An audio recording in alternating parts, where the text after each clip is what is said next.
In my hand was the key to a penthouse worth $1.2 million, my wedding present for my son. Then a text arrived from a stranger's number. "Stay away from your son's wedding. Get out now." I assumed it was some twisted prank and dialed back 17 times.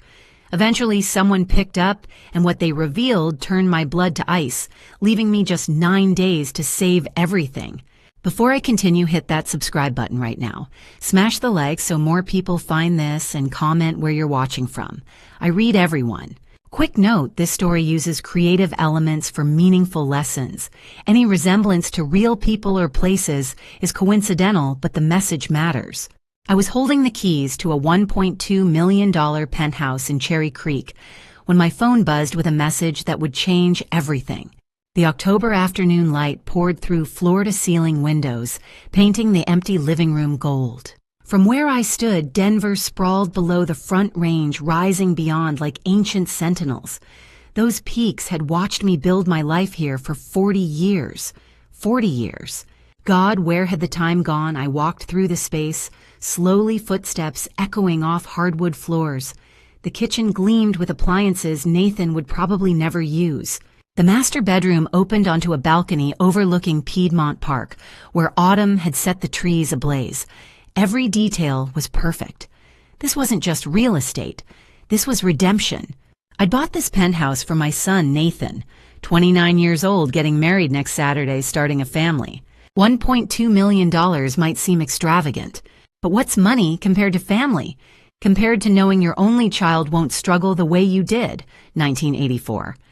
That's when I arrived in Denver with nothing but a high school diploma and hunger. Richard was with me, then my husband, my partner. We started with a single duplex in Capitol Hill, fixed it up ourselves. Then another property, and another. 4 decades of early mornings and calculated risks. Richard never got to see what we built. He passed 8 years ago, 2 weeks after our anniversary.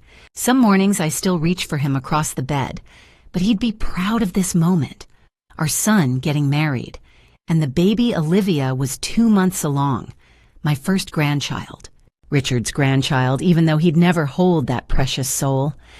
I pulled the closing documents from my portfolio and signed each page. The penthouse officially belonged to Nathan now.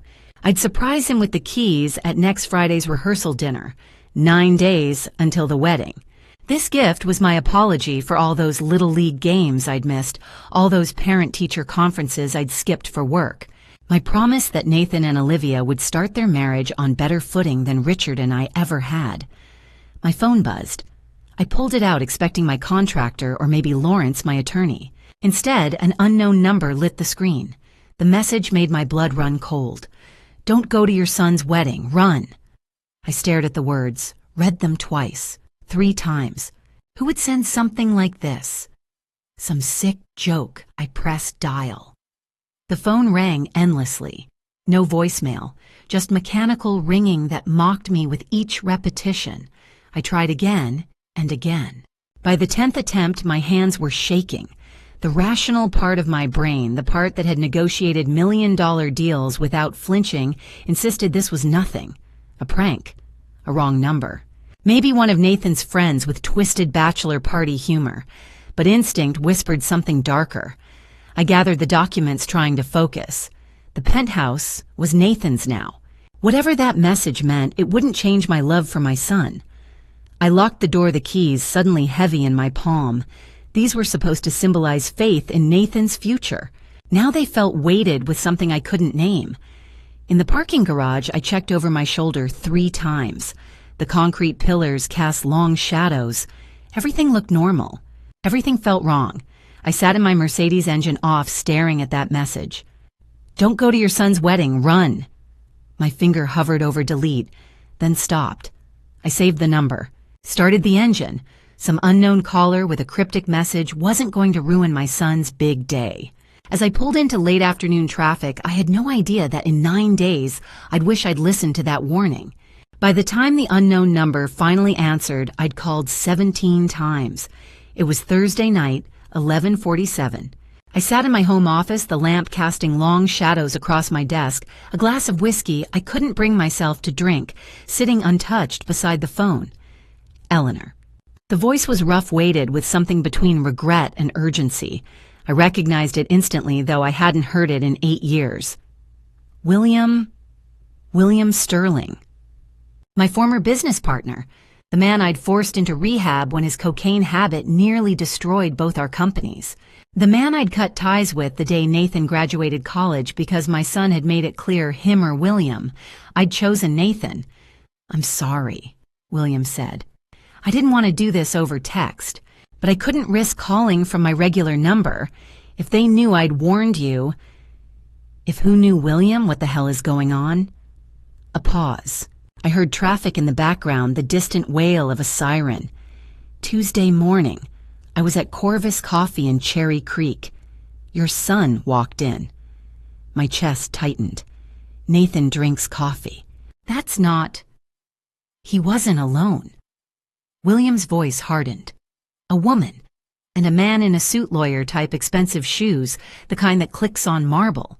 They sat 3 tables from me. 40 minutes, Eleanor. I sat there for 40 minutes. William.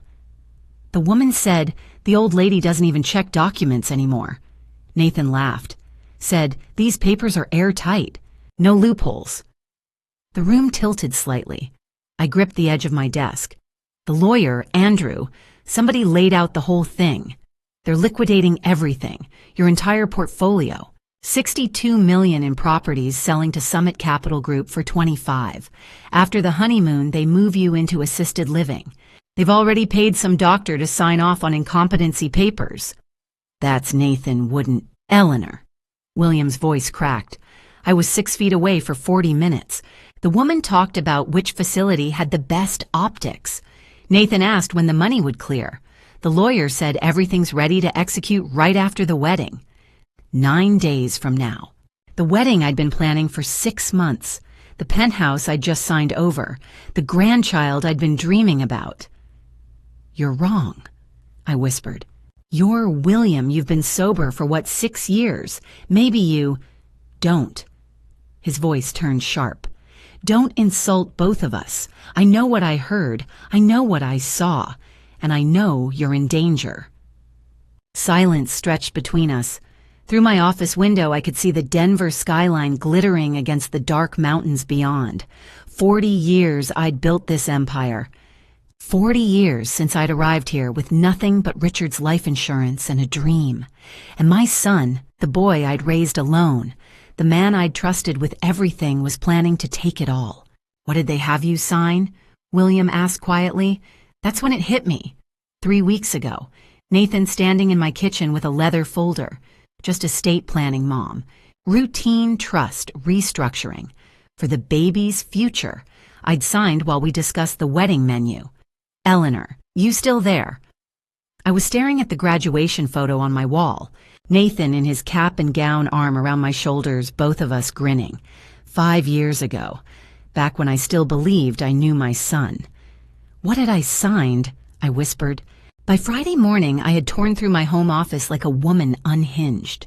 Filing cabinets gaped open, their contents scattered across the floor, decades of tax returns, property deeds, contracts, yellowed with age. My hands moved mechanically, folder after folder, searching for the answer to the question that had kept me awake all night. What had I signed? I found it in the bottom drawer tucked behind old insurance policies. A folder labeled Estate Planning 2024 in my own careful handwriting. I didn't remember creating this file. Inside was the leather portfolio Nathan had brought me 3 weeks ago. September 20th, a Tuesday afternoon. The memory came flooding back with painful clarity. Nathan had arrived just after lunch, all smiles and easy charm, carrying that portfolio under his arm.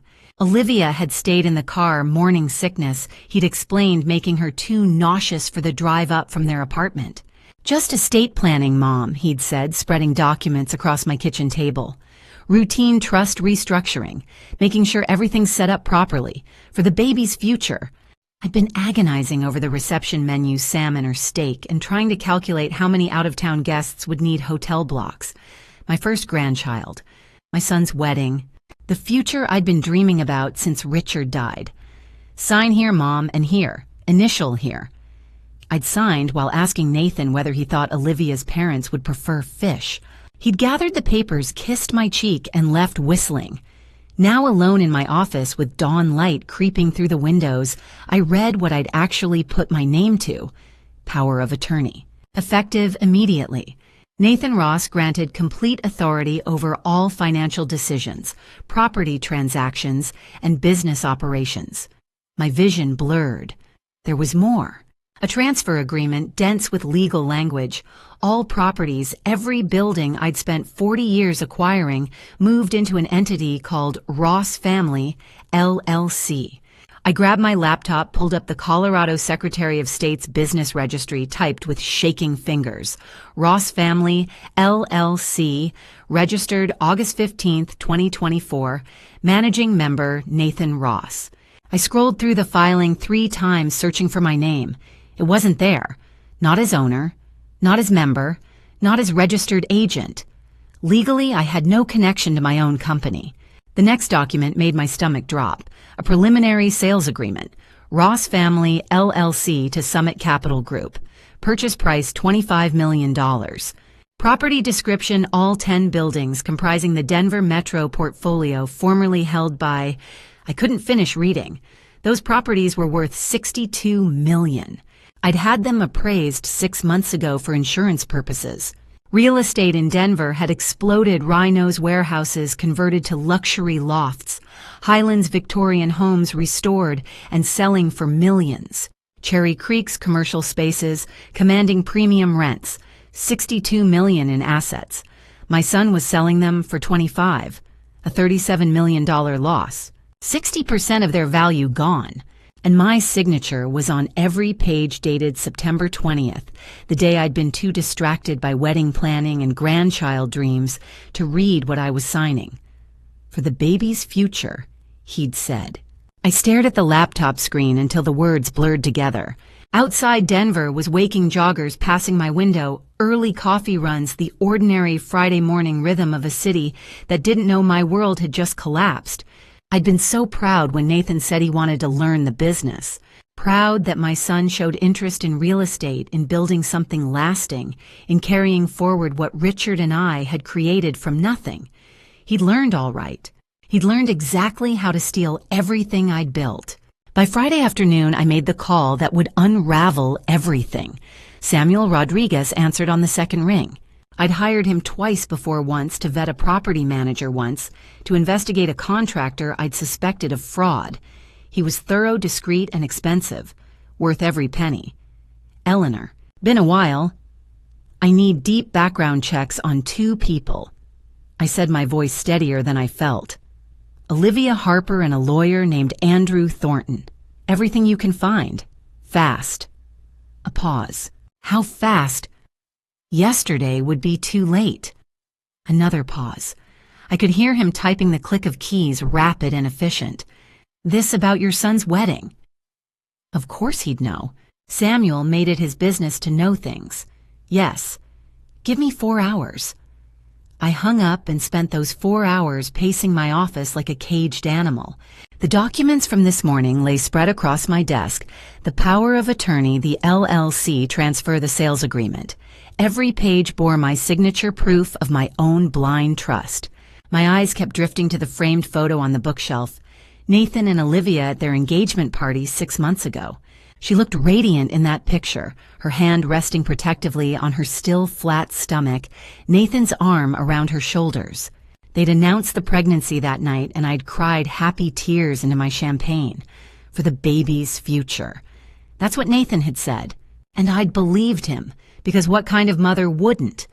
What kind of grandmother would suspect a pregnant woman of conspiracy? I kept circling back to that thought as the afternoon shadows lengthened across my office floor. Olivia was carrying my grandchild, Richard's grandchild, the first new generation of our family since Nathan himself was born. She'd been so sweet these past months, calling to ask about my recipes, showing me ultrasound photos, letting me feel the baby kick just last week. How could someone carrying my blood in her womb be part of this? Maybe she wasn't. Maybe Nathan had dragged her into something she didn't fully understand.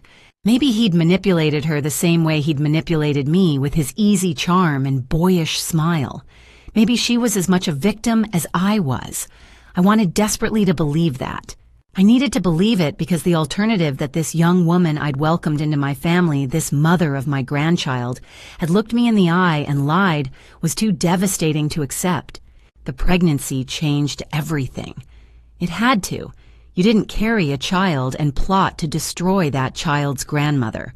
You didn't feel life growing inside you and scheme to steal an old woman's legacy. Did you? I checked my phone for the 15th time.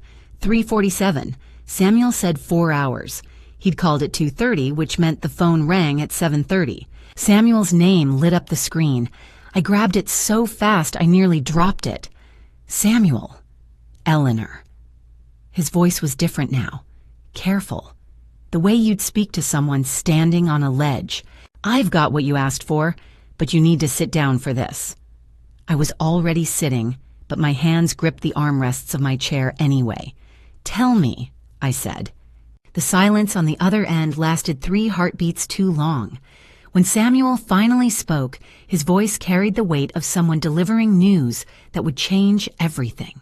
The numbers Samuel read made my blood run cold.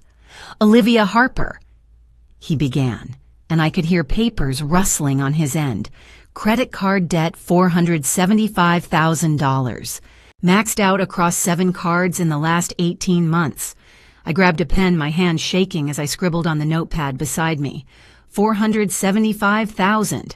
Spending pattern shows luxury goods, Gucci, Prada, Louis Vuitton. High-end restaurants, travel deposits for trips to the Maldives, Santorini, jewelry purchases at Tiffany's.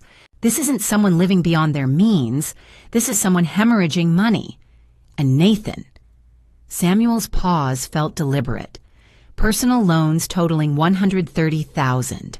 He's also leasing a Porsche Cayenne he can't afford $3,800 a month. The apartment in Highland $4,500 a month. He signed that lease in August. The same month Ross Family LLC was registered.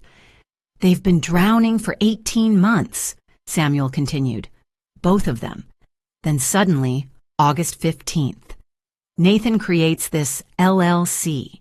2 weeks later, September 1st, preliminary agreement with Summit Capital Group appears. Your signature goes on the transfer document September 20th. I did the math in my head. They'd planned this. Months of planning. While Olivia smiled at family dinners and Nathan talked about learning the business. Why sell so low? I heard myself ask. $62 million in assets for 25. That's desperation, Samuel said flatly. They need cash now, not fair market value. Summit Capital knows it. They're vultures circling a carcass. Probably figured out Nathan's in over his head and negotiated accordingly. I sat frozen in my chair staring at the numbers I'd written. My son. Drowning in debt. Stealing from his mother to save himself. But still some stubborn part of me searched for an explanation that didn't shatter me completely. Maybe Olivia pressured him, I said. The words sounded pathetic even as I spoke them. He's about to be a father. Maybe he panicked. Maybe he thought, Eleanor. Samuel's voice gentled. I know you want to believe. He's my son. My voice cracked. He's about to have a baby. People change when they become parents. They grow up. Maybe this is just... Maybe he made a mistake and once the baby comes... The silence on the other end stretched so long I thought the line had dropped. Samuel.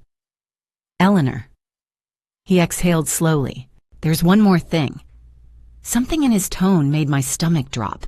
It was the same voice he'd used 3 years ago when he'd told me the contractor I'd trusted had been skimming for months. The voice of someone who didn't want to be the bearer of bad news but had no choice. What? I whispered. Another pause. This one felt like it lasted a lifetime. When Samuel finally spoke, each word landed like a hammer blow. I need you to understand something before I tell you this. What I'm about to say, it changes everything. Once you know, you can't unknow it. My fingers gripped the phone so tightly my knuckles turned white. Through my office window, the Denver skyline glittered against the darkening mountains, oblivious to my collapsing world. "Tell me," I said. The silence that followed was the longest of my life.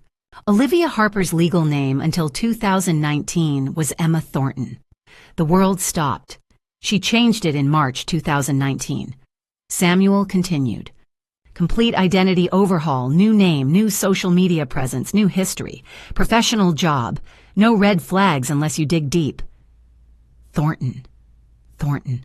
The name echoed in my head like a church bell, each repetition bringing a memory closer to the surface. "Andrew Thornton," I whispered. Her brother, Samuel, confirmed. "Want to hear the rest?" I couldn't speak. My mind was already spiraling backward 15 years into the past. Summer 2009. Andrew Thornton had been 25, fresh out of law school, eager and bright. I'd mentored him myself, saw potential in his sharp mind and ambition. He'd worked for me for 8 months, until I caught him falsifying property appraisals. He'd been making failing investments look viable on paper, setting up buyers for losses they'd never see coming until it was too late. When I'd confronted him in my office, he'd actually smiled. "It's just a small adjustment, Mrs. Ross. Everyone does it." "It's fraud," I'd said. "You're fired." But I hadn't stopped there. I'd reported him to the Colorado Real Estate Commission. Within 3 months, he was blacklisted at every major firm in Denver. His career was over before it began. I remembered his face at the door, the way he'd turned back to look at me. "You'll regret this, Mrs. Ross. Someday you'll regret this." I dismissed it as empty bravado from a bitter young man who'd destroyed his own future. "Eleanor." Samuel's voice pulled me back to the present. "You still there?" "I fired him," I said. 15 years ago. I destroyed his career. "I know. After you fired him, he never recovered. Small practice in Aurora, barely scraping by. Emma would have been 13, maybe 14 when you ruined her big brother's life." The pieces clicked together with sickening clarity. How did she meet Nathan? My voice sounded hollow. Papers rustled. "Denver Real Estate Summit, June 2021. The one you sent Nathan to for networking." I'd sent him. I'd pushed him to go to make connections to learn the business. Emma approached him at the cocktail reception. They were dating within a month. She's been playing the long game for 3 years. 3 years. Building trust, getting close to my family, getting pregnant or claiming to be pregnant to secure her position, all while her brother drafted the documents that would steal everything. 15 years they'd waited. 15 years of planning, watching, preparing, and I'd handed them the perfect weapon, my own son. "Is Nathan a victim or a willing participant?" I asked. Samuel's silence stretched too long. "His debt is real," he finally said. "The desperation is real. Whether Emma manipulated him into this or whether he jumped at the chance once she offered a solution that I can't tell you.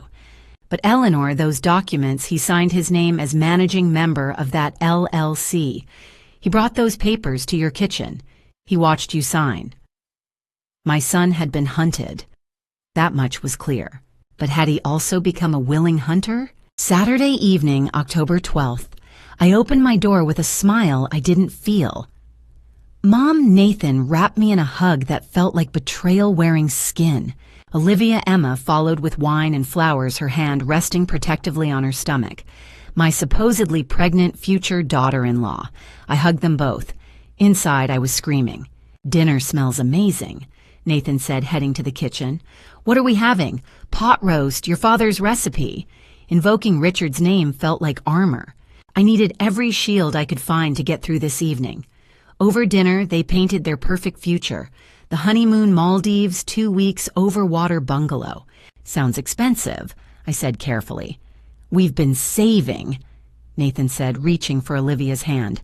"Saving, while drowning in $605,000 of debt." Olivia touched her stomach with practiced tenderness. "The baby's been so active today, I swear I felt 3 kicks during the drive over." I smiled, nodded, asked about nursery plans. Every word tasted like poison, knowing that baby was as real as her love for my son. "Eleanor." Olivia said, her voice dripping with false concern. "Have you thought about retirement? You've worked so hard for so long. Maybe it's time to let the younger generation handle the business pressures. After the honeymoon," Nathan added smoothly, "I'd really love to discuss taking on more responsibility, Mom." "Olivia's brother, Andrew, has been so helpful with the legal side," Emma continued. "He really understands estate planning. Your brother's a lawyer. That's wonderful." The lie came easily now. I was learning their game. "Excuse me," I said, standing. "Bathroom." In the hallway, my hands shook as I pulled out my phone, opened the recording app, and tucked it behind books on the shelf near the dining room. I flushed the toilet for effect, washed my hands, and returned with that same hollow smile. "So," I said brightly, "tell me more about the Maldives." 10 minutes later, I excused myself again. In the bathroom, I pulled up the recording app on my tablet. I'd synced the devices earlier. Through the live feed, their voices came through crystal clear. Nathan's voice low and careful. "You think she suspects anything? Please." Emma's laugh was cruel. She signed everything without reading a word. "Your mother's too trusting. Andrew said the documents are airtight. Once we're married, once we're back from the honeymoon, we move fast. My brother knows Eleanor better than she knows herself. 15 years planning every detail." Nathan laughed. Actually laughed. "The old woman has no idea what's coming. She'll be in some assisted living facility while we run her empire." "Our empire," Emma corrected. "We've earned this." "Damn right. After all those times she chose work over me growing up. After every missed game, every forgotten birthday. She built this empire and ignored her own son. Well, now it's mine." "Ours," Emma repeated. "Ours," Nathan agreed. I stood in that bathroom, both hands gripping the sink, listening to my son laugh about destroying me. The son I'd raised alone after Richard died. The son I'd worked 60-hour weeks for, building something to leave him. The son who now saw that legacy as his due my presence as an obstacle. The recording kept running. I kept listening. And I kept planning. Monday morning, I sat across from Lawrence Brennan with evidence that would destroy my son. Lawrence's office occupied the 23rd floor of a downtown tower, floor-to-ceiling windows, framing the Rockies beyond Denver's skyline. I'd scheduled this meeting 3 days ago, telling his assistant only that it was urgent. Now I laid everything across his mahogany desk: the power of attorney documents, the LLC transfer papers, Samuel Rodriguez's investigation report, and my phone with the recording queued up. "Before you play that," Lawrence said carefully, "I need to know if you're prepared for where this leads." "Play it," I said. He pressed play. For the next 47 minutes, we sat in silence while my son's voice filled that office. Nathan and Emma discussing my gullibility, Andrew Thornton's 15-year revenge plot, the assisted living facility, the timeline, everything executed right after the honeymoon. When Nathan's laugh echoed through the speakers, "The old woman has no idea what's coming." Lawrence's jaw went rigid. The recording ended. Silence hung heavy between us. "This isn't just civil fraud," Lawrence finally said, his voice tight. "This is criminal conspiracy wire fraud, forgery, elder exploitation. If we pursue this fully, Eleanor, your son, faces federal charges. Prison time. Years, not months." "I understand. Do you—" He leaned forward. "Because there's no walking this back once we start. No plea deals, no family reconciliation, no second chances. You'll be testifying against your own son in federal court. He chose his path when he called me the old woman and laughed about destroying me." Lawrence studied me for a long moment, then nodded. "All right, here's our strategy." He pulled out a legal pad and started writing. 1. Challenge the documents based on fraudulent inducement. Not incompetency, I wasn't confused or senile. I was deliberately deceived by someone who'd exploited my trust and distracted me with wedding planning and grandchild dreams. 2. File an ethics complaint with the Colorado Bar Association against Andrew Thornton. He'd used privileged information from his employment 15 years ago to engineer a criminal conspiracy against a former employer. That's disbarment territory. 3. Contact the FBI. Wire fraud becomes federal the moment money crosses state lines. Summit Capital Group is based in California. Federal jurisdiction, federal penalties. 4. Emergency injunction freezing Ross Family, LLC assets immediately. Stop the sale dead before a single dollar changes hands. 5. Execute a new will today. Everything goes to the Denver Housing Foundation.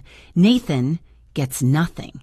Make it ironclad, witness notarized, and completely irrevocable. What about the wedding? Lawrence asked quietly. I'd thought about this all weekend. 150 guests, family, friends, business partners, people who'd watched Nathan grow up, who'd congratulated me on his engagement. I want everyone to know, I said. Every person in that room needs to witness the truth. I want it public so there's no spinning the story later. No redemption narrative, no family dispute explanation. Eleanor. Lawrence's voice softened. He's still your son. Once this goes public, he stopped being my son when he plotted to have me declared incompetent and locked away. My voice stayed steady. He made his choice. Now I'm making mine. Lawrence nodded slowly. When do you want to do this? Saturday, at the ceremony, before the vows. That afternoon, I texted Nathan, so excited for Saturday's sweetheart. The seating chart looks perfect. He responded within minutes. Can't wait, Mom. You're the best. Tuesday, I texted about the flower arrangements. Wednesday, the menu. Thursday, a joke about hoping for good weather. Each message warm, loving, excited. While Lawrence filed the injunction, while Samuel delivered evidence to FBI Special Agent Jennifer Brooks, while Andrew Thornton's ethics complaint wound through the Bar Association. Friday afternoon, Nathan sent a photo him and Emma at the venue, both grinning, her hand on her fake belly, his arm around her shoulders. Final walkthrough done. Tomorrow's gonna be perfect, Mom. I sent back 3 heart emojis, then I reviewed the arrest warrants on my desk. The week passed like that. Each day I built the case. Each night I played the loving mother one last time. Tuesday morning, October 15th, I walked into the FBI's Denver field office. The federal building on Stout Street felt appropriately intimidating, all concrete and glass security checkpoints, the weight of government authority in every corner. Special Agent Jennifer Brooks met me in a conference room on the 3rd floor, her handshake firm, her expression unreadable. I'd brought everything. The power of attorney documents with my forged consent, the Ross Family LLC registration showing Nathan as sole managing member, my name conspicuously absent. Samuel Rodriguez's financial investigation revealing $605,000 in combined debt. The preliminary sales agreement to Summit Capital Group, $62 million in assets being sold for $25 million, and the recording. 47 minutes of my son and his conspirators planning my destruction. Agent Brooks listened to all of it. When Nathan's voice said, "The old woman has no idea what's coming," her jaw tightened. "Mrs. Ross," she said when the recording ended, "these are federal charges. Wire fraud conspiracy to commit fraud, elder financial exploitation. If Summit Capital is based outside Colorado, California," I said, "then we have clear interstate commerce. Federal jurisdiction." She closed her notepad. "We're opening an investigation immediately. I'll need you to sign some documents, and I need you to understand once we move forward, there's no stopping this." "I understand." "Your son will likely face prison time." "I know." She studied me for a long moment, then nodded. "We'll have agents at the wedding venue Saturday, plain clothes. When you give the signal, we'll move." Wednesday morning, October 16th. I sat in Lawrence Brennan's office and signed my new will with 3 witnesses present. Every word felt like a door closing. I, Eleanor Ross, being of sound mind and body, do hereby revoke all previous wills and codicils. The entirety of my estate, valued at approximately $62 million, shall be transferred to the Denver Housing Foundation to establish affordable housing for low-income families. My son, Nathan Ross, is hereby specifically and intentionally disinherited. He shall receive nothing from my estate.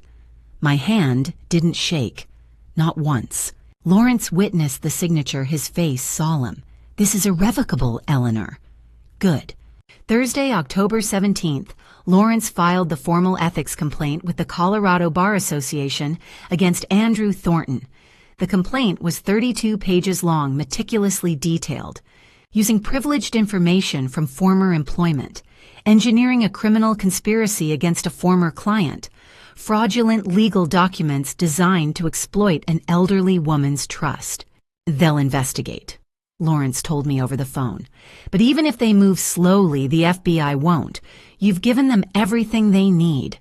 Friday, October 18th, Judge Morrison granted the emergency injunction at 2 in the afternoon. Ross Family LLC frozen. All transactions prohibited. All transfers void. The sale to Summit Capital was dead in the water. Nathan had no idea. None of them did. That afternoon I texted him, "So excited for tomorrow, sweetheart. You and Olivia are going to look perfect together." His response came immediately. "Love you, Mom. Can't wait for you to see everything we've planned." 3 heart emojis. 3 heart emojis while his entire world was about to collapse. Friday evening I sat alone in my home office reviewing my checklist. Legal protection complete. FBI ready complete. Evidence compiled complete. Injunction granted complete. New will executed complete. The wedding was tomorrow at 2 o'clock. 150 guests. My son. His pregnant fiancée who wasn't pregnant. The lawyer who'd waited 15 years for revenge.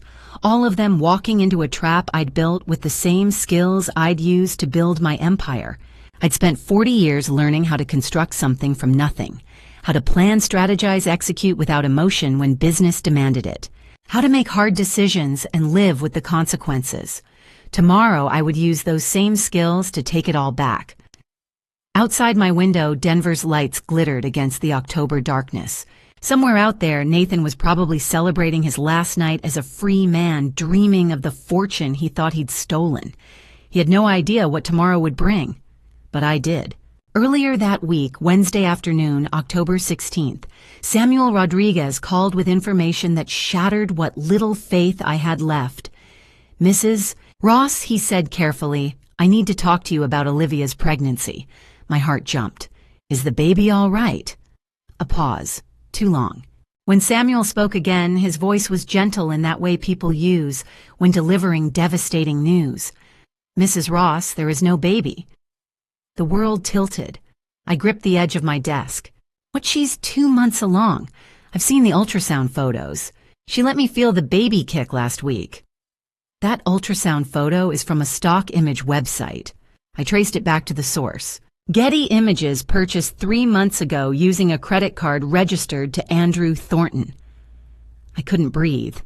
"I checked medical records through my contacts," Samuel continued. "Olivia Harper hasn't visited any OB/GYN in the Denver metro area, not once. The doctor whose name is on her paperwork, Dr. Marcus Webb. He's a former client of Andrew Thornton's." "Former client," I repeated numbly. Dr. Webb was disciplined by the Colorado Medical Board 3 years ago for falsifying patient records, lost his hospital privileges. Now he runs a small practice in Aurora, barely staying afloat. The kind of doctor who might be willing to create fake medical documents for the right price. My hand found the photo frame on my desk. Nathan and Olivia at the engagement party, her hand on her flat stomach, both of them glowing with joy. I'd cried happy tears that night. Tears for my first grandchild. Richard's first grandchild. The baby who would carry our family forward. "But she touches her belly," I whispered. "She talks about the baby kicking. She looks radiant. It's a performance, Mrs. Ross, and it's a damn good one." I thought of every conversation about nursery colors, every discussion about baby names, Olivia's hand constantly resting on her stomach in that protective maternal gesture, the way she'd glow when talking about feeling the baby move. All of it. Lies. Based on text messages I recovered, Samuel said, "I believe the plan was this. After the honeymoon, she stages a miscarriage. You're devastated, grieving, distracted. You don't ask questions while they liquidate your assets. By the time you realize what's happening, everything's gone." The cruelty of it took my breath away. They'd weaponized my grief over Richard never meeting his grandchild. They'd manipulated my deepest maternal hopes, twisted them into a tool for theft. Does Nathan know it's fake? My voice sounded hollow, even to my own ears. Another pause. This one felt like falling. There are text messages between him and Olivia referencing the baby story and how well it's working. I'm sorry, Mrs. Ross, he knows. He knows. My son knows there's no baby. My son helped plan this elaborate deception. My son watched me cry happy tears over a grandchild that didn't exist and said nothing. Mrs. Ross, you still there? I'm here. I'm sorry. I know this isn't... Send me everything. The stock photo source, the doctor's information, the text messages. I want every piece of evidence. I'll email it within the hour. I hung up and stared at the photo on my desk. Nathan, at 5 years old, holding my hand, his gap-toothed smile bright with innocence. He'd been so small then, so trusting. After Richard died, it had been just the two of us against the world. When had that little boy turned into this? Or had I created this monster myself? Had my 60-hour work weeks and missed Little League games and chosen business trips over birthday parties built? The resentment that led him here. Had I built my empire and destroyed my son in the process? The questions burned, but they didn't change what came next. Saturday was still 3 days away. The next morning, Thursday, October 17th, Samuel called again. Mrs. Ross, I found something else about Nathan. I gripped the armrest of my chair. I audited your company's financial records. Nathan's been stealing from you for 2 years. Thou what no? The conspiracy only started in August. The conspiracy to take everything started in August, Samuel said gently. But the theft started in 2022, 2 years ago. While I'd been teaching him the business, trusting him with company accounts, proud my son wanted to learn. I found discrepancies going back 24 months. Small amounts at first, probably testing to see if you'd notice. 3,000 here, 5,000 there, then bigger. 15,000, 25. By this year, 40,000 at a time. $200,000. My son had stolen $200,000 from me. He was good at covering his tracks, Samuel continued. Fake expense reports, phantom vendors burying transfers in legitimate transactions. He learned your systems and used them against you. I thought of every family dinner over the past 2 years, every hug, every "I love you, Mom." Nathan sitting across from me smiling while knowing he'd stolen from me that very morning. 730 days, 2 full years of theft. There's more. He has a serious gambling problem, records going back 3 years, online poker sports, betting Black Hawk casinos. He was losing faster than he could steal. That $130,000 in loans, that's what's left after burning through $200,000 of your money. My son was a gambler, an addict, a thief. Emma Thornton discovered Nathan's embezzlement in January, Samuel said. I found text messages. She didn't report him. She blackmailed him. Help us take everything or I'll tell your mother about the gambling and theft. She gave him a choice, Eleanor, and he chose conspiracy. Nathan could have come to me, could have confessed, could have asked for help with his addiction. Instead, he'd chosen to destroy me. Is this my fault? The words escaped before I could stop them. Did I work too much? Was I a terrible mother? Samuel was quiet for a moment. Addiction is a disease, but theft is a choice. Conspiracy is a choice. At every step, Nathan chose the path that hurt you most. That's on him, not you. I stared out my window at the Denver skyline Richard and I had conquered 40 years ago, building by building, sacrifice by sacrifice, believing we were creating something for our family, and Nathan had stolen from it for 2 years while smiling at me across the dinner table. Tomorrow was the wedding. Nathan thought he was clever, thought his plans were airtight, thought his fake pregnancy and conspiracy were foolproof. He had no idea I knew about the phantom baby. No idea I knew about the gambling and theft. No idea the FBI was waiting. No idea his entire world was about to collapse in front of 150 witnesses. Tomorrow the world would see exactly what my son had become. And I would make sure everyone knew. 2 years of theft, a fake pregnancy, a 15-year revenge plot. My son chose conspiracy over confession. If you're still with me through this painful journey, comment 1 below. I need to know you're here. Quick note, this story blends creative elements with real lessons.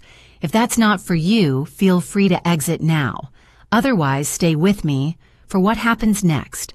Saturday morning, October 19th. I stood before the mirror in my bedroom adjusting the navy blue dress I'd chosen for my son's wedding. Navy, the color of strength, of formality, of control. I opened my safe and removed Richard's wedding band, the one I'd kept for 8 years since his death. I slipped it into my jacket pocket, a reminder of what family was supposed to mean. On my dresser sat 3 photos. Nathan at 5, gap-toothed and grinning. Nathan at 15, sullen teenager with Richard's eyes. Nathan at 25, his arm around my shoulders at his college graduation, both of us smiling. What would you say, Richard? I whispered to his memory that I'm too harsh, that I should forgive our son. But I knew what Richard would say. He'd say integrity mattered, that you couldn't excuse betrayal just because you loved the betrayer. That values meant nothing if you abandoned them when they became inconvenient. I drove to Red Rocks Country Club in Morrison, 20 minutes west of Denver. October in Colorado painted the world gold aspen leaves, brilliant against evergreens, the Rocky Mountains rising like ancient sentinels behind the venue. It was achingly beautiful. The perfect day for a wedding. 150 guests milled about the grounds, colleagues from 40 years in real estate, friends who'd watched Nathan grow up, distant relatives who'd flown in from across the country. Such a proud day for you, Eleanor. That penthouse was such a generous gift. Your son's so lucky to have you. I smiled, nodded, thanked them. Every word tasted like ash. Through the crowd, I spotted Andrew Thornton in an expensive suit, his smile victorious. Our eyes met across the lawn. He raised his champagne glass slightly, a private toast to what he thought was his impending triumph. I nodded politely and turned away. Through a window, I glimpsed Olivia in her bridal suite. White dress, veil, her hand resting on her fake pregnancy, the performance so perfect even now. I wondered if she'd practiced that gesture in front of a mirror, if she'd studied pregnant women to get the movements just right. Nathan found me near the ceremony space. Mom. He hugged me tight. Thank you for everything. The penthouse, your support, being here. I know I don't say this enough, but I love you. I looked at his face, searched for guilt, for hesitation, for some trace of the little boy he'd been, found nothing but excitement, triumph, the expression of a man who thought he'd gotten away with everything. You're my son, Nathan, I said. I'd do anything for you. It was the last honest thing I would say to him. The ceremony was scheduled for 3 o'clock. I took my seat in the front row, the mother of the groom, right where tradition dictated. Around me, guests settled into white folding chairs. The string quartet began tuning their instruments. Flowers perfumed the autumn air. Through the crowd, I caught Officer Ryan Burke's eye.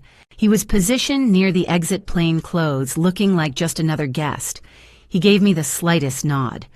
Agent Jennifer Brooks stood near the back, her hand resting casually near her jacket. 2 more agents I'd been shown photos of flanked the sides. Everything was in place. The ceremony would begin at 3. I would watch my son marry the woman who'd deceived us all. And I would wait. 3 o'clock. The string quartet shifted into Pachelbel's canon, and the ceremony began. The outdoor venue was picture perfect. White chairs arranged in neat rows facing a flower-draped arch. The Rocky Mountains rising behind like silent judges. Autumn sunlight filtering through golden aspens. 150 guests turned to watch the processional. Olivia appeared at the end of the aisle in white lace, her veil floating in the October breeze. Her hand rested prominently on her belly that practiced maternal gestures she'd perfected over months of deception. Guests whispered to each other, smiling, "The bride's pregnant. How wonderful! Oh, what a blessing!" They're starting a family right away. I sat in the front row, mother of the groom, exactly where tradition dictated. Richard's absence was a hole beside me. He should have been here. Should have walked Nathan down the aisle in some modern variation. Should have been proud. Instead, Nathan walked alone to the arch where the officiant waited. Olivia reached him. They turned to face each other, hands clasped, both of them glowing. The perfect couple. The beautiful lie. The officiant began. We are gathered here today to witness the union of Nathan and Olivia in holy matrimony. Holy. The word rang hollow. Nathan, do you take Olivia to be your lawfully wedded wife? I do. His voice carried across the lawn, strong and certain. Do you promise to love her, honor her, provide for her, and for the child you're bringing into this world? I do. Nathan's eyes glistened. Such a good performance. I almost believed it myself. Olivia, do you take Nathan to be your lawfully wedded husband? I do. Her voice was soft, trembling with what everyone would interpret as joy. Do you promise to stand by him, to love his family as your own? She's planning to destroy my family, I thought, but I kept my face neutral. I do, Olivia said, squeezing Nathan's hands. The ring exchange, gold bands symbolizing eternal promises built on lies. Nathan slipped the ring onto Olivia's finger with such tenderness. She did the same for him, her fake pregnancy bump pressing against him as she reached up. By the power vested in me by the state of Colorado, I now pronounce you husband and wife. You may kiss your bride. Nathan lifted Olivia's veil and kissed her. The guests erupted in applause. I clapped mechanically, the sound distant in my own ears. Husband and wife, legally bound. It didn't matter anymore. What was coming would shatter that bond before their honeymoon luggage was even packed. I glanced back 3 rows. Andrew Thornton sat there in his expensive suit, his smile triumphant. He raised his champagne glass slightly when he caught my eye, as if toasting his victory. They thought they'd won. Nathan and Olivia walked back down the aisle together, his arm around her waist, both of them beaming. Guests stood applauding, throwing flower petals. The cocktail hour would begin at 4, dinner at 6, toasts at 7. I had planned my speech for 7:30. Officer Ryan Burke moved to his position near the main entrance, exactly where I'd arranged. Agent Brooks adjusted her stance near the side exit. The other agents melted into the crowd of guests, invisible and ready. Nathan laughed with his groomsman, relief evident on his face. The ceremony had gone perfectly. Everything was proceeding according to his plan. He had no idea that every step was proceeding according to mine. Dinner began at 6 o'clock. 150 guests settled into their seats as I stood and walked to the microphone. Nathan raised his champagne glass, smiling, expecting a traditional toast. Ladies and gentlemen, I began, I want to talk about trust, family, and betrayal. Nathan's smile flickered. 10 days ago, I received a warning. Instead of running, I investigated. I pressed play on my phone. Nathan's voice filled the reception hall. The old woman has no idea what's coming. She signs everything without reading. She'll be in assisted living while we run her empire. Olivia's voice. Our empire. We've earned this. The room erupted. Nathan's face drained of color. Olivia's hand fell from her fake belly. Sit down, Nathan. I held up documents. Ross Family LLC registered in August. Nathan as sole managing member. My name nowhere on the filing. This LLC was created to transfer my $62 million portfolio to Summit Capital for $25 million, a $37 million loss. Gasps rippled through the crowd. Why? Because they're drowning in debt. Olivia owes $475,000. Nathan owes $130,000. They needed cash desperately. Mom, this is... Nathan tried to speak. I'm not finished. Olivia Harper's legal name until 2019 was Emma Thornton, sister of Andrew Thornton. I gestured to row 3. The lawyer I fired 15 years ago for fraud. This is a revenge plot. Emma changed her identity and hunted my son for 3 years. The crowd erupted in chaos. And here's where it gets truly evil. Tell them about the baby Olivia. She went white. There is no baby. The ultrasound was a stock photo from Getty Images. The doctor has disgraced a former client of Andrew's. The pregnancy is as fake as her name. After the honeymoon, she planned to stage a miscarriage. I'd be devastated, distracted by grief while they liquidated everything. Women in the audience gasped. One began crying. And Nathan, tell them about the $200,000 you stole from my company over 2 years. The gambling. Every "I love you" was manipulation. I projected the bank records casino logs on the screen. When Emma discovered Nathan's theft in January, she blackmailed him. Help us take everything or she'd expose him. He chose conspiracy. Please, Mom. I'm sorry. Nathan was crying. I executed a new will Wednesday. My entire estate goes to the Denver Housing Foundation. Nathan receives nothing. Ross Family, LLC is frozen. The sale is void. I looked at Officer Burke. Additionally, I've worked with the FBI all week. Agent Brooks stepped forward, badge visible. Andrew Thornton, you're under arrest for wire fraud and conspiracy. Burke caught Andrew at the door. Handcuffs clicked. Emma Thornton, you're under arrest for conspiracy and identity fraud. An agent approached Emma in her wedding dress. Nathan Ross, you're under arrest for embezzlement and wire fraud. Mom, please, I'm still your son. I looked at the little boy with the gap-toothed smile who'd become this stranger. My son died 2 years ago when he started stealing from me. I don't know who you are anymore. I set down the microphone and walked toward the exit. Behind me, chaos erupted. Crying, shouting police radios, 150 witnesses to the destruction of my family. I stepped outside into the October evening. The mountains stood silent against the darkening sky. The wedding was over. So was my family. I drove home alone Saturday night while my son sat in a police interrogation room. The Denver streets passed in a blur, familiar landmarks suddenly foreign. The restaurant where we'd celebrated Nathan's college acceptance. The park where I'd taught him to ride a bike. The coffee shop where we'd met for breakfast just 3 weeks ago before I knew what he was. My phone rang. William Sterling. Eleanor. I heard what happened. Are you all right? I'm fine. The lie came automatically. That took courage. What you did today. It took necessity. I turned onto my street.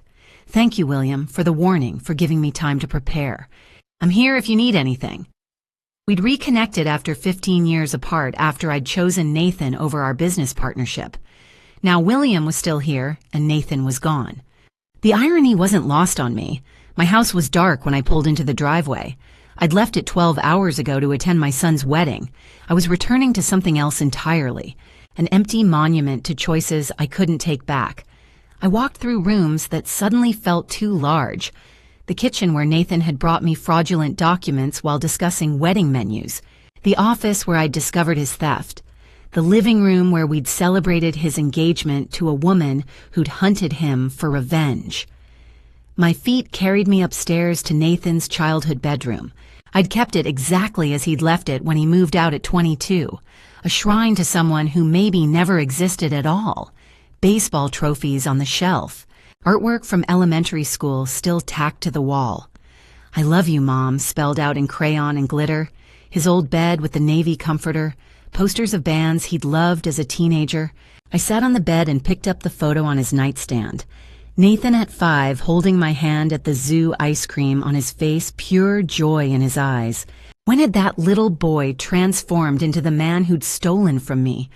Or had he always been capable of it? And I just refused to see. I thought of all the Little League games Richard had begged me to attend. Come on, Eleanor, he's only young once.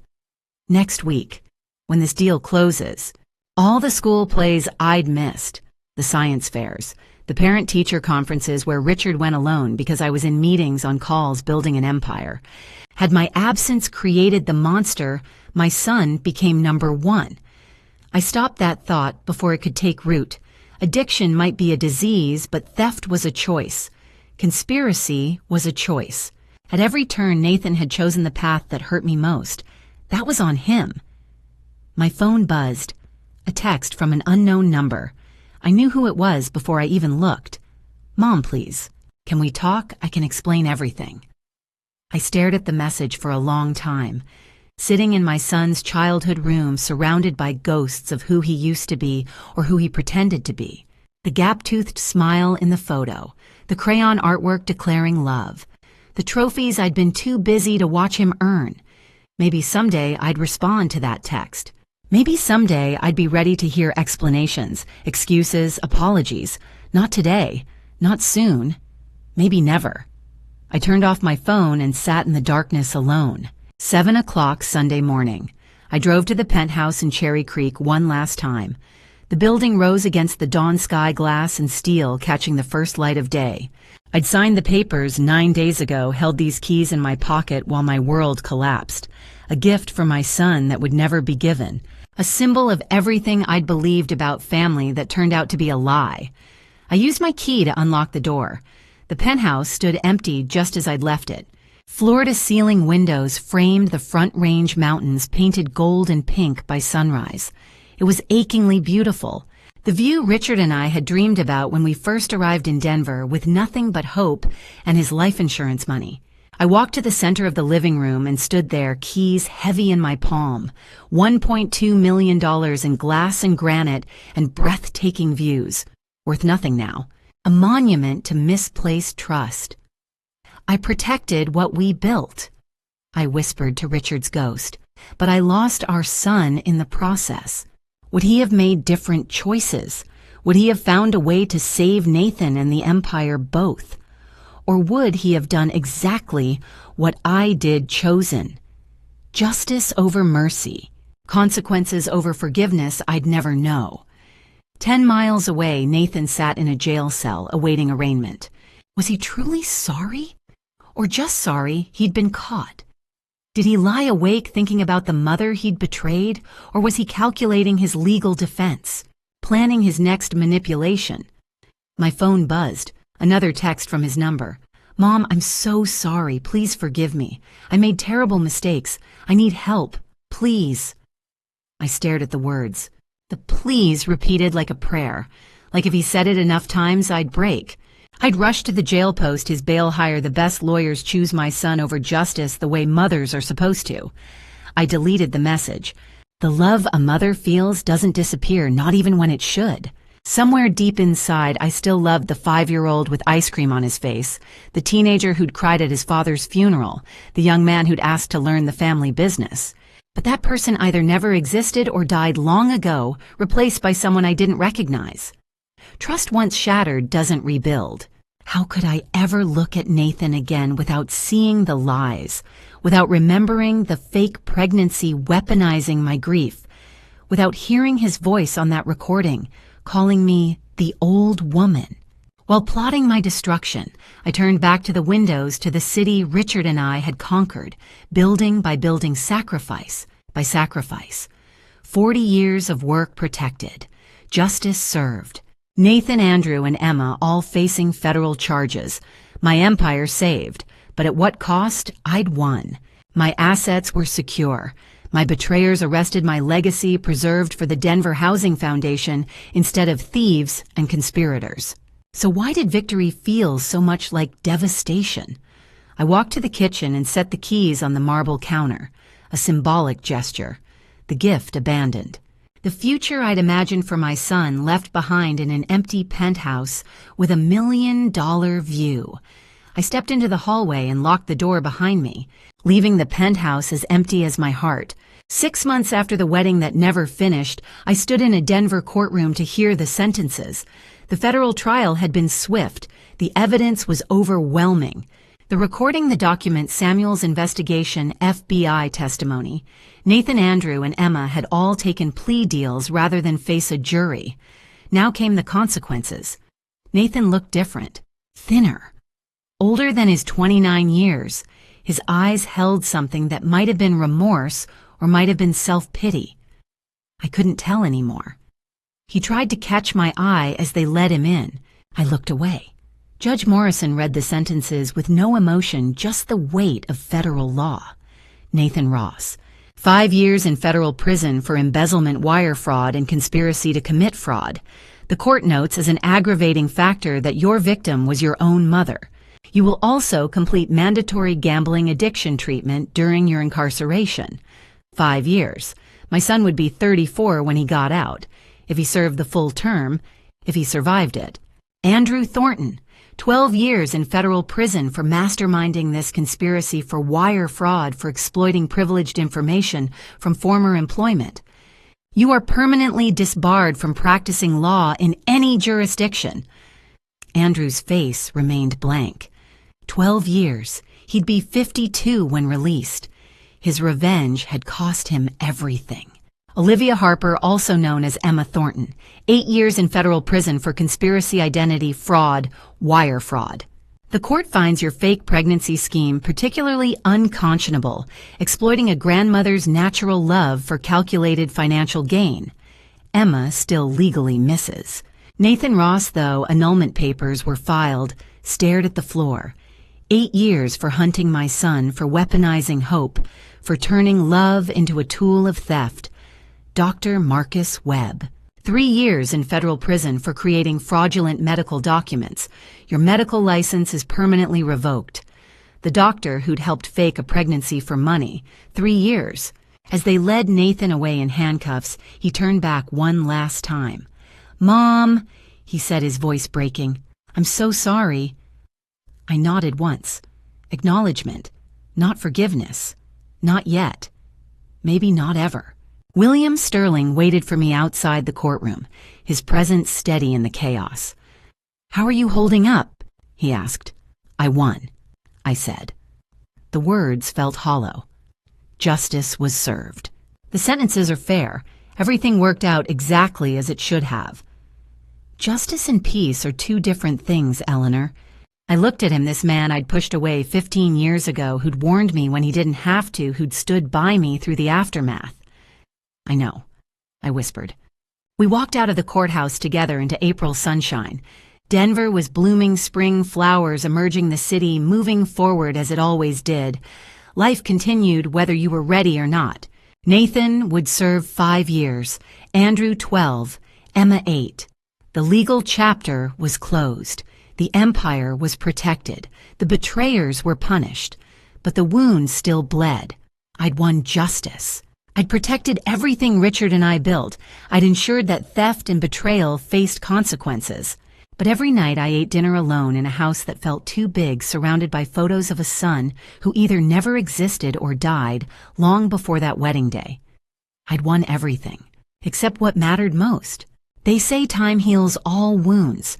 At 70 years old, I know that's not quite true. Time doesn't heal. It just teaches you how to live with the scars. It's been 6 months since the sentencing.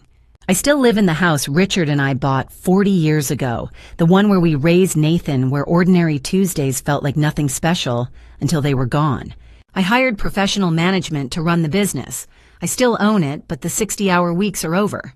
That chapter is closed. Once a month, I meet William Sterling for coffee at Corvus in Cherry Creek, the same place where he overheard the conspiracy that saved everything. We sit at that same table and talk about second chances, redemption, and whether people can truly change. Last month, I gave William the penthouse, the one I'd bought for Nathan, the gift that was never given. "You gave me truth when my own son gave me lies," I told him. "This is yours now," William cried. At 68 years old, 6 years sober from cocaine, he cried in that coffee shop like a child. Together, we're starting the Richard Ross Second Chance program.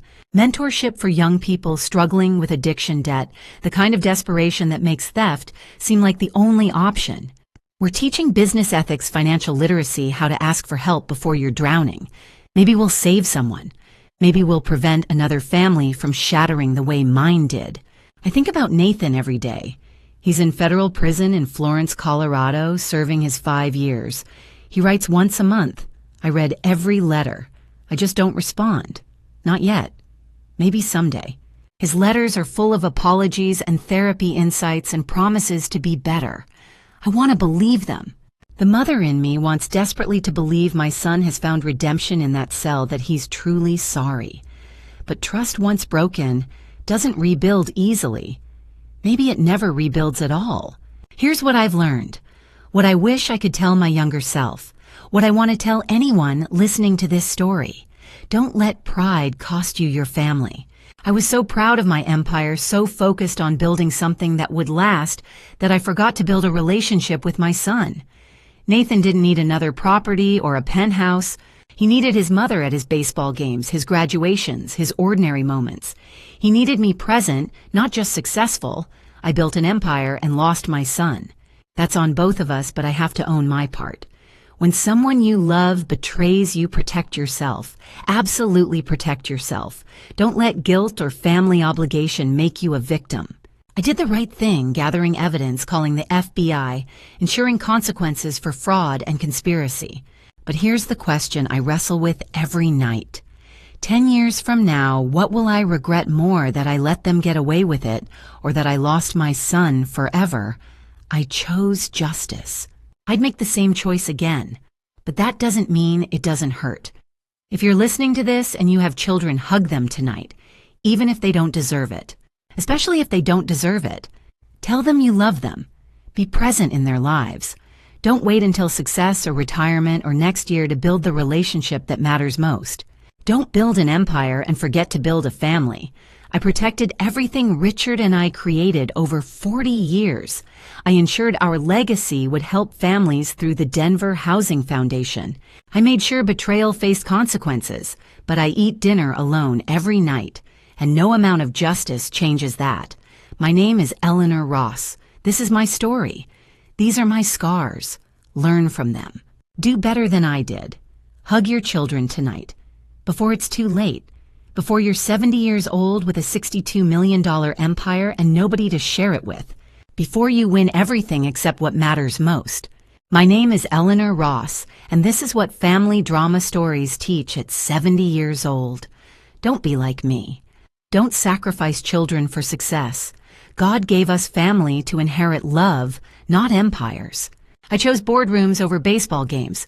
When Nathan needed his mother, I gave business lessons instead of presents. These grandma stories online have happy endings. Mine doesn't. God doesn't measure success in dollars, but in relationships, in moments we can't recover in children, lost chasing fortune. If you're working 60-hour weeks thinking, next year, stop. God calls you to build family, not empires. Nathan didn't need my penthouse. He needed me. When betrayal comes in family drama stories, protect yourself. But ask God for wisdom, balancing justice with mercy. I chose justice. Every night alone, I wonder if winning was worth everything. The most powerful grandma stories aren't about courtrooms. They're bedtime stories. Sunday dinners, answered calls. That's where family drama stories should end, in love, not litigation. These grandma stories teach what matters. Don't wait until 70 with 62 million and nobody to share it. My son is in prison. My family destroyed. No justice heals that. Learn from my scars. Do better. Thank you for staying until the end. If this moved you, comment "listening" below. Note this story contains dramatized elements for reflection. If it doesn't resonate, explore content that speaks to you. But if it touched your heart, share it with someone who needs this message and subscribe to continue these conversations together.